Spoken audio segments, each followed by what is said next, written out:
Hi, and thanks for listening to Gossip with Celebitchy, brought to you by Celebitchy.com. This week, we cover the Emmys, the Royals, Demi Moore, and Brad Pitt. Our user question is about LeAnn rhymes, and we end with our weekly feature, the comments of the week. The stories and photos we talk about can be found at Celebitchy.com/podcast under episode 31. Hi, I'm Katie, the founder and editor of Celebitchy.com, and I write as Celebitchy. And I'm Chandra. I'm the head writer for Celebitchy, and I write as Kaiser. It was a tough week. We had the Emmys at the beginning of the week, and that's one of the most difficult awards show to cover just because so many people go. But the good thing is my mom and dad were in town for my son's birthday, and so we had a really nice visit. That's nice. Yeah. And my mom and I were watching that great British baking show, which had a new season that premiered on Netflix. But not all at the same time. Like, they're making us wait for some episodes, which is weird. Well, have you always watched it or not? Because it's been on for years, and it used to be on PBS. Yes. I would watch it when it was on PBS, and I loved it. It wasn't like must-watch TV for me, but it was very good. It's fascinating. The only thing I don't like about it is that it makes me hungry when I watch it because I want to eat all the desserts. Yeah, I used to watch it on PBS to answer your question a little bit, but I've mostly just seen it on Netflix. I don't have a sweet tooth for like baked goods, so I can watch it and just kind of appreciate what they're doing. Plus, it's very soothing to watch. It's very beautiful. Yes. The setting is gorgeous, and just those British accents, and everyone is so nice to each other. And I'm like, oh, this is just a really nice show to binge watch. It's comforting. I loved it when PBS would do marathons. I would sit there for a whole day watching Great British Baking Show. It doesn't tax your brain. You don't feel stupid either, having watched it, which is a good balance. And the people are nice and supportive to each other. And I feel like they always make the right decision on who to vote off, and they don't just do it to make controversy or drama like on American competition shows. Yeah, that's a very good point. Yeah, too many cooking shows and even just random, whatever reality competition shows. Talent. Yeah. That's why I stopped watching Project Runway, is because they were picking people based off of like controversy. But I hated the season of Project Runway where the woman who won was making knit granny panties, and Michael Kors was convinced that that was the future of fashion. And I was like, you know what? I'm going to stop watching this show.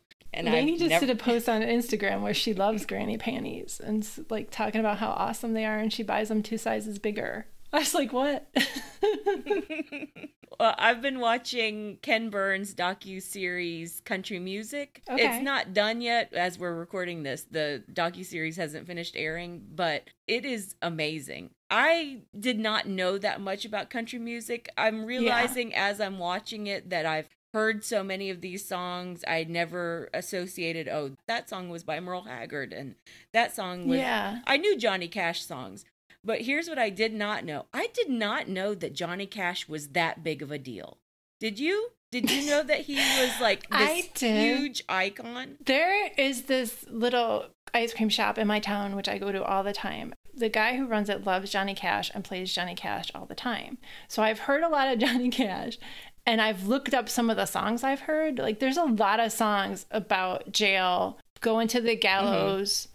Because he's been to jail multiple times. I kind of knew that about him. That music doesn't resonate with me as much, but I appreciate it. Well, I mean, I knew some of the music. I knew Ring of Fire. Yeah. But that was actually written by June Carter. Oh.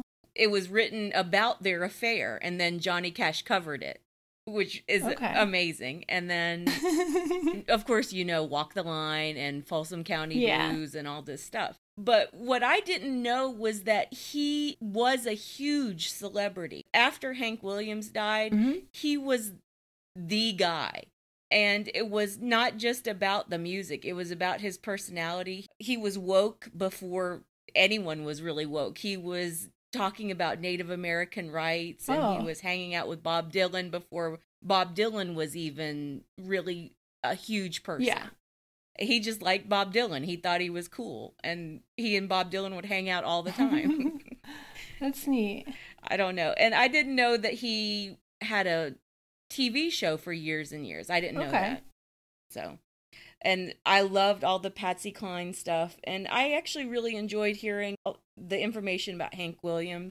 I knew that Hank Williams was an alcoholic and he was a mess, but I didn't even know that they called him the Hillbilly Shakespeare. Oh, I didn't know that either. And they devoted pretty much like 2 hours to that. Oh my gosh. Yeah, my dad's watching that and he's been exclaiming about how good it is too. And country music isn't really his thing. He likes rock and 60s music. This summer, I took a few line dancing classes and I freaking love it. It's really complicated, especially the country line dances are crazy. And I like how hard it makes you think and you feel like an idiot, but if you can get most of it by the end of the song, you feel accomplished. Some of the people are just amazing. They've been doing it for years. Anyway, I've heard some of the classic country music and I really like it more than I expected to. So. Yeah, I think the best of it just sounds like really good folk music, super in-depth, and you learn about the history of gospel, folk, bluegrass, when everything sort of started dividing off. Okay. And how it's all the same music. And, you know, country is the blues, country is R&B, country is gospel.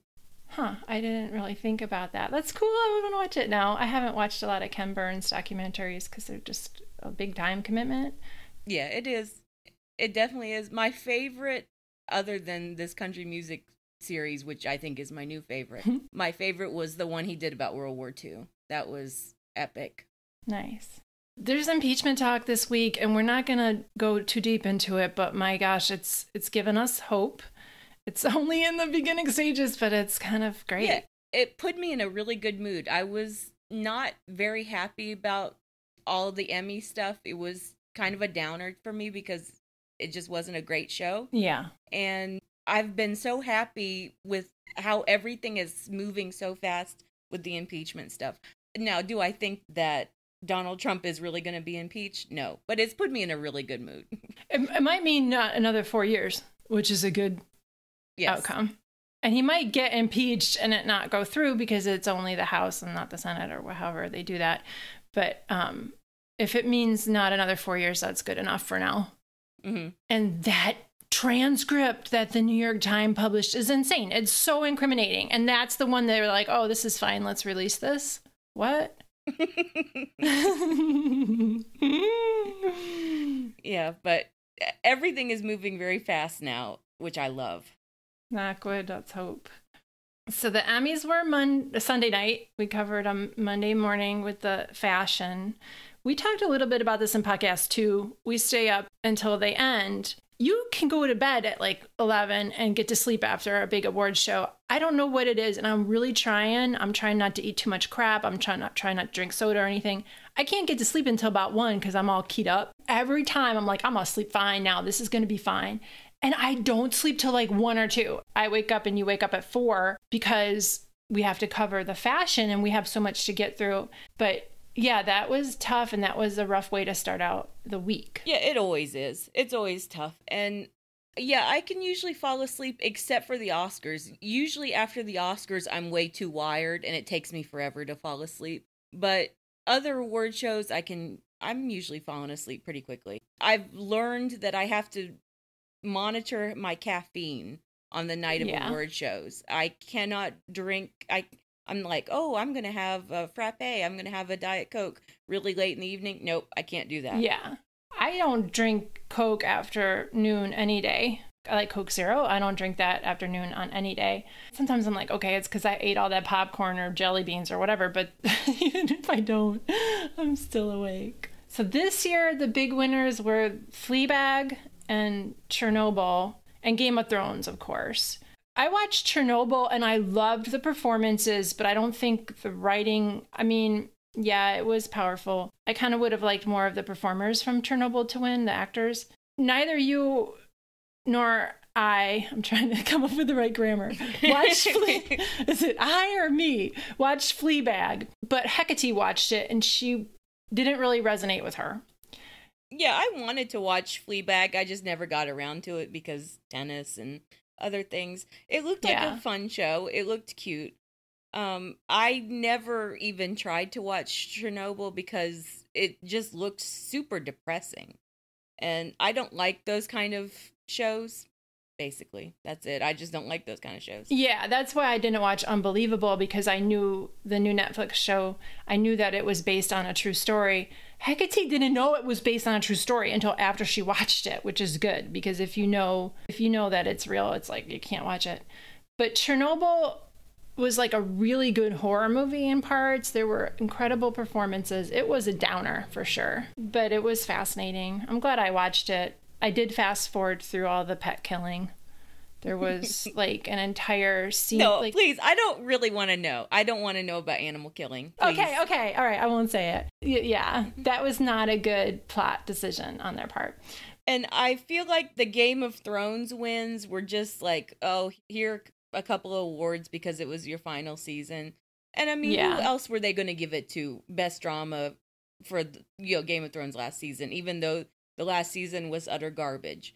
So they were like, here, just take an Emmy. And they gave one to Peter Dinklage because I have no idea why. Because his character was absolutely horrendous in the last season. I liked the last 2 episodes of Game of Thrones, which I guess are the only ones I watched, really. No, I watched this whole season. Yeah, you did. Yeah. You remember more than I do. But the last one was really good. I liked, when they were fighting the White Walkers, but other than that, it kind of dragged and there was too much strategy and crap. We had tons of good pictures of the royals this week. Meghan, Harry, and little Archie are in Africa for their tour, and it's just been a delight to see them, and they finally showed their baby. I mean, we saw the baby right after he was born, but this baby has so much personality. Yeah, he's huge. He's just absolutely huge. He's a big baby. He looks like he's gingery. I think he's got Meghan's eyes, but other than that, he was just, as the old Southern expression is, scooped out of his daddy's ass. Oh, that's so cute and obnoxious. I've never heard that before. My mother-in-law did that when my son was born. My son looked a lot like Archie. He had a giant head. They told me his head was in the 99th percentile. So my mother-in-law did that. She put a picture of my son with his dad as a baby. And I saw those pictures of baby Harry and baby Archie next to each other. And they do look like the spitting image scooped out of his dad's ass. Uh-huh, exactly. Oh my God, I've never heard that before. Some crazy sayings I have not heard. And he's just reaching in those pictures with when they were meeting Archbishop Desmond Tutu. He was just looking at those petit fours. His arms are giant and they're like reaching. He just has such personality. Yeah, and so did Harry when he was a baby. I just think that probably Archie has a lot of Harry in him. He's probably going to be mischievous. He's probably going to be sweet and big and a big personality. That's what my mom said too, that he looks like he's going to be a handful, because we were looking at the pictures of Archie and you can't help but gush over that baby when you see him. You're like, oh, look at that baby. It's just crazy how fast he grew. So here's a clip of my mom gushing over little baby Archie. He looks like he's about to leap off her lap. He's a huge baby. He's got a giant head. He does. And look at his arms. They're so long. Oh, my God. Oh, there he is. He's going to be a handful. You can just tell by his little face. My gosh. He is. Oh. She's right. He is going to be a handful. So, but in a good way. Yeah, you never know. I remember when William and Harry were young, Diana always thought that Harry had the better temperament. Okay. A better temperament to be king, to be a leader. And I think you can tell when they're young.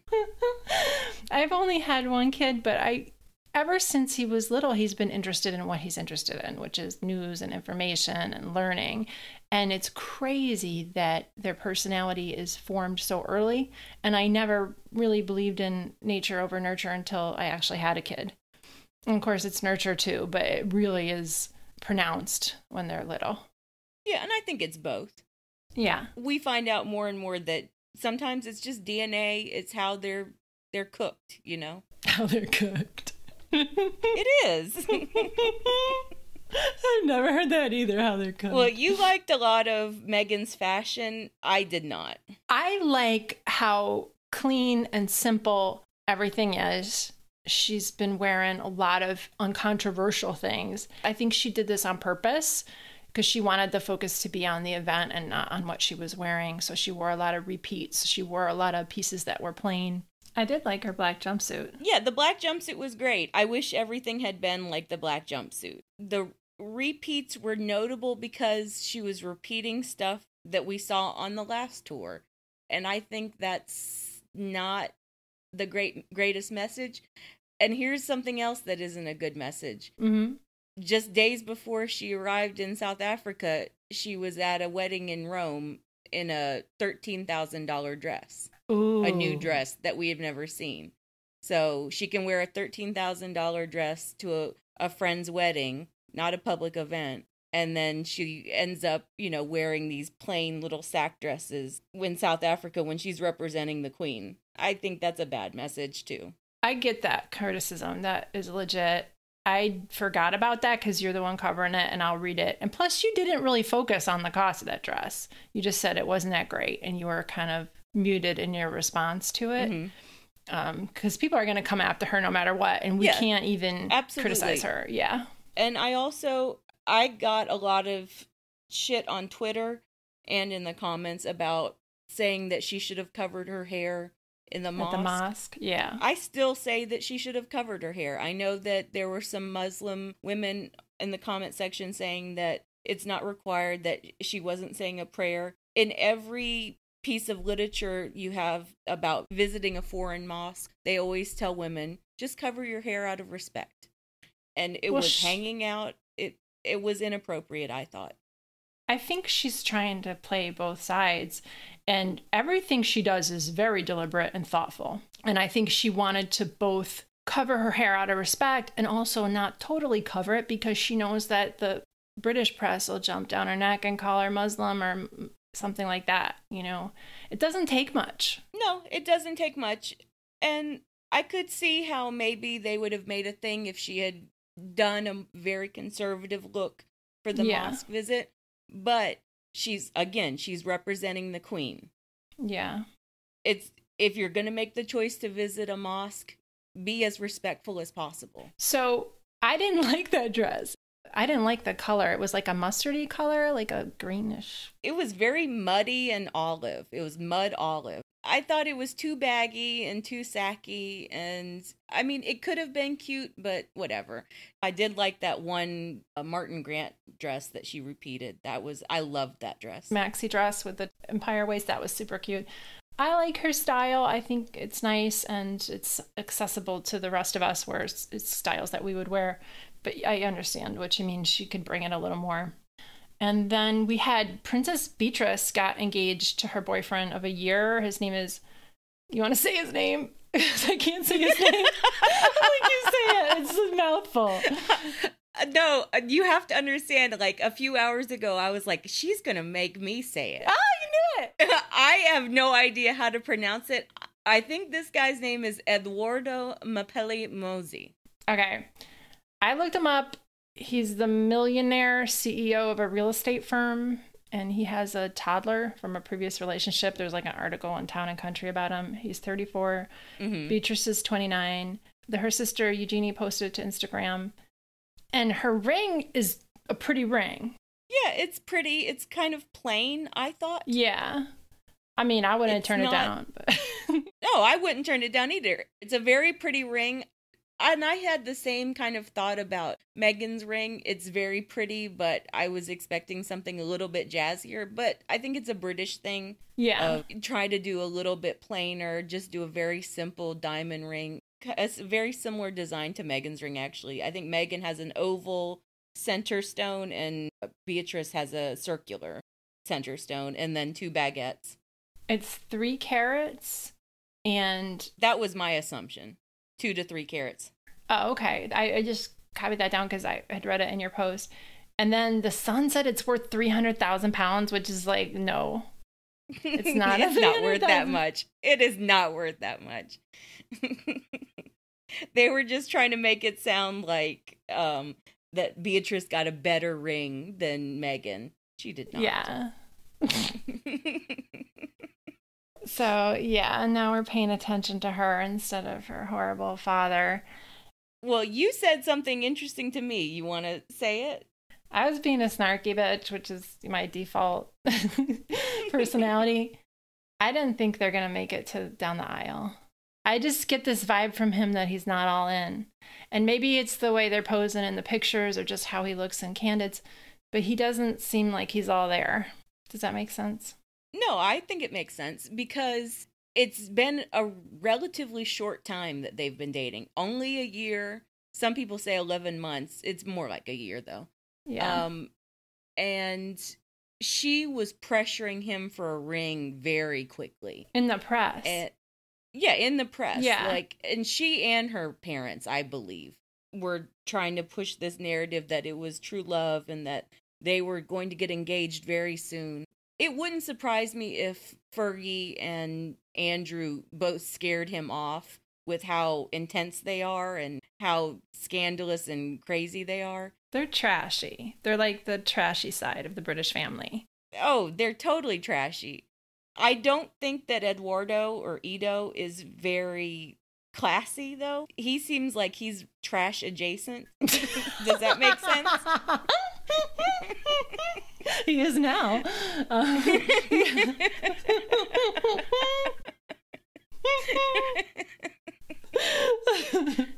Yeah.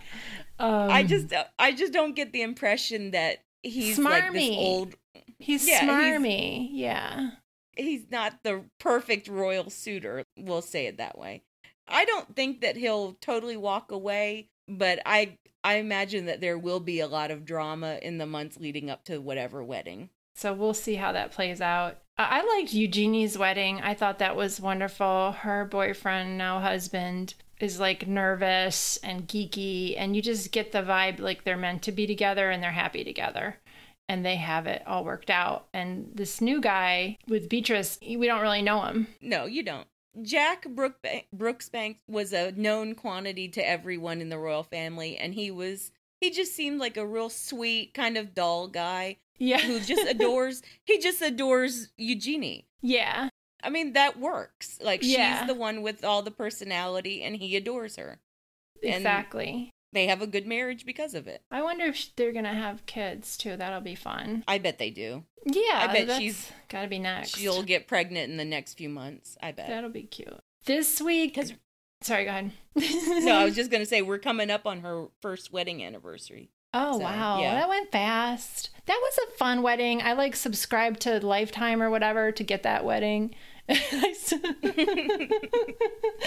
was fun. It was fun. Demi Moore, am I saying her name right? I've done this job for years and I still am like, how do I pronounce this person's name? I think it's Demi Moore. Demi Moore has that new autobiography out. We haven't covered it as much because it's been a lot of sad news and a lot of revelations. But she also said she had threesomes with her marriage to Ashton Kutcher and that she agreed to it, but it turned into something that she felt ashamed of. And then he cheated on her, which we totally knew because at least two different mistresses came out around 2010 to 2012 on the record to different gossip outlets. Uh-huh. I'm going to link those. Yeah. I'm going to link those in the post. They sold their stories at the time. Like, they slept with Ashton Kutcher, and then, a week later, they were calling up Star Magazine, do you want to know the dirt? And then, do you even remember this? Scott Eastwood, Clint Eastwood's bro son, Scott Eastwood went on to a talk show a few years ago and said that his girlfriend cheated on him with Ashton Kutcher. No, I don't remember that. No, it happened. No, I'm sure. I believe you. Okay, I'll link that in the post. Episode 31. That goes to show nobody cares. Everybody takes it for granted that Ashton was a cheater. And yet still, this is how he responded. And I know because I logged out of Twitter because he blocked both you and me on Twitter in 2012 when you called him out for his racist Pop Chips ads. At least that's when we think it happened. We're not really sure. Yeah. I just realized at one point I was trying to look for something I was like, oh, let me click on this tweet by Ashton Kutcher. Oh, right. He blocked me. It was hysterical. I like emailed you right away. I was like, oh my God, I can't believe it. And then I checked and he had blocked me. And that goes to show, I mean, it's not just that he blocks me. It would be easy enough to find me on Twitter. He went and found you and blocked you too. So he's taking this shit real personal.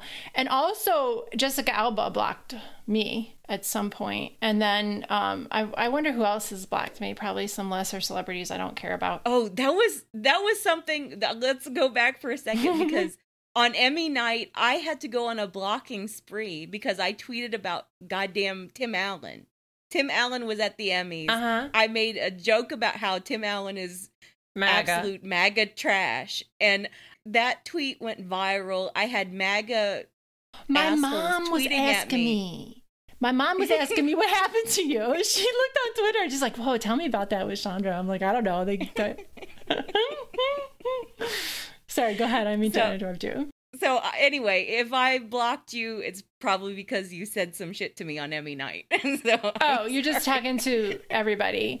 I don't block. When people get on my nerves, I just mute them so they kind of think I don't care about them enough to block them.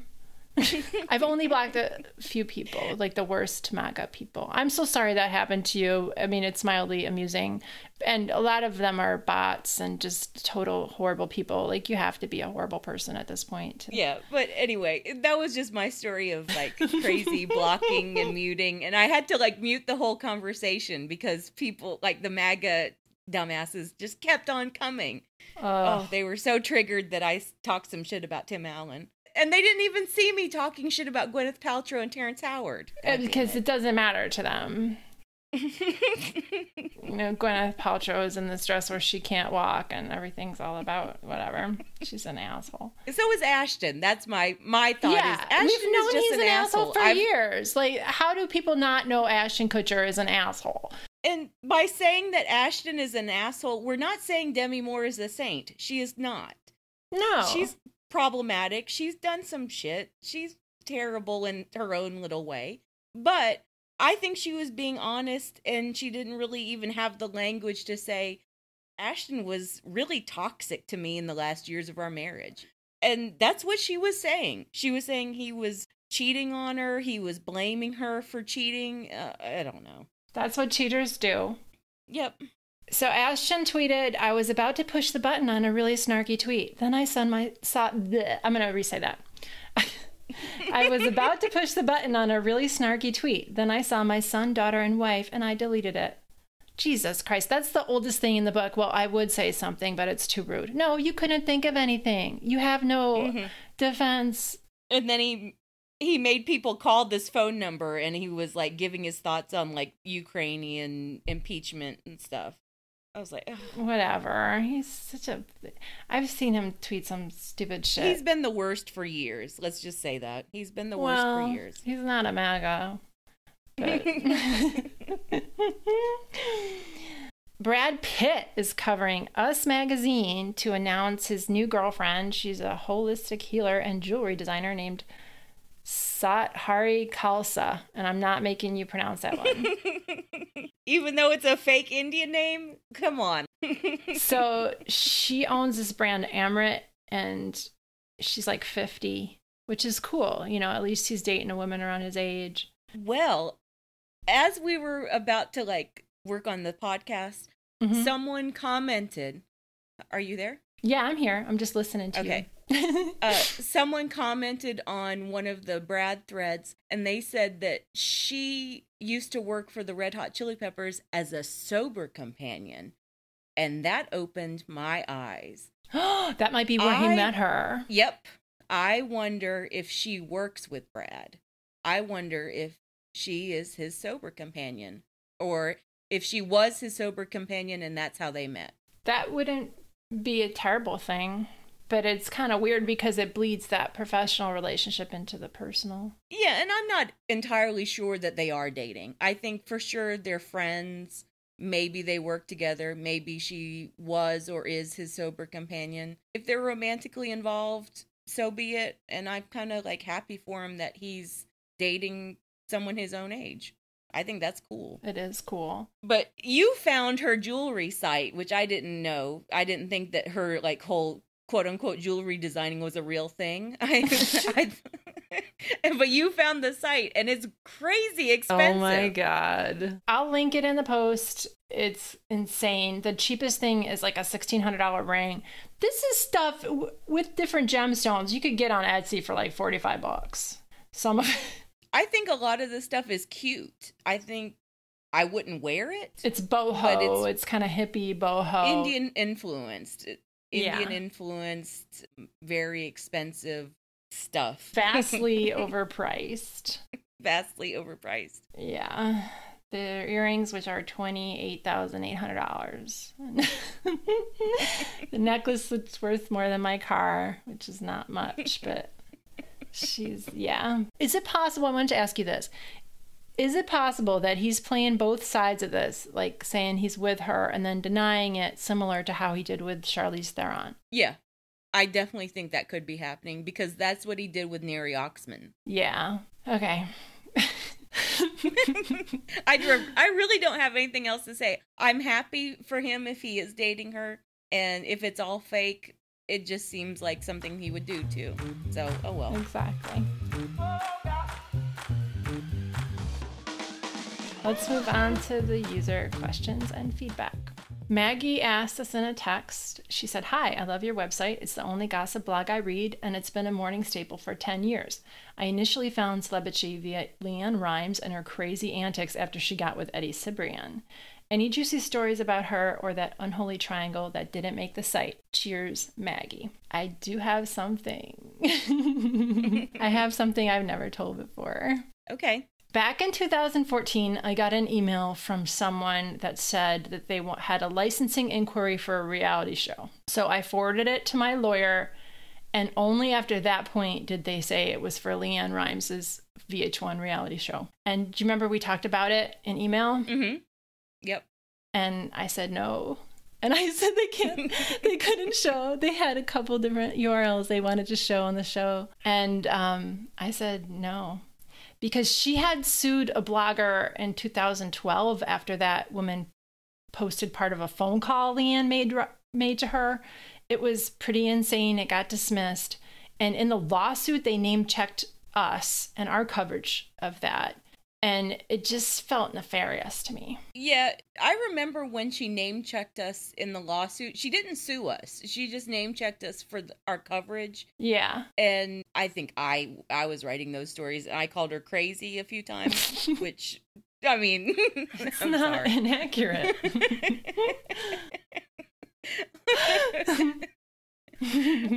But yeah, I haven't heard anything about LeAnn in a while. Sometimes the Daily Mail will have photos of her, and I'm like, oh, I wonder what she's up to, and I'll like glance at her Instagram, and I'm like, oh, same old, same old. She's not Twitter stalking or Instagram stalking Brandy Glanville at the moment. Yeah. We both know and believe that Eddie Cibrian is cheating on her constantly, because that's who he is. Once a cheater. Yeah. I remember covering a story where Eddie Cibrian's friends said that he's always been squirrely about women. Yeah. And that's always stuck with me because he totally is that guy. He's always got a lot of side chicks, and he's always got girlfriends and side chicks and a wife, and and he keeps them all compartmentalized. Yeah, whatever's going on with them is working, and LeAnn's paying for everything still, probably, so... I don't even know how she's paying for everything, though, because she does not make a lot of money. I mean, she probably does okay. She's got to have her residuals from her music, and she does those smaller venues, but who knows? Well, yeah, we'll find out eventually. So I just wanted to say hi to LaUnica Angelina. She said that our talk about Taylor Swift last week was helpful for her, and she's been going through some stuff, so I want to say hi to her. And also to Lila, who wrote that she agrees with us about Thomas Middleditch, and it's not cool to change the terms and conditions after you're married. That was a crazy story.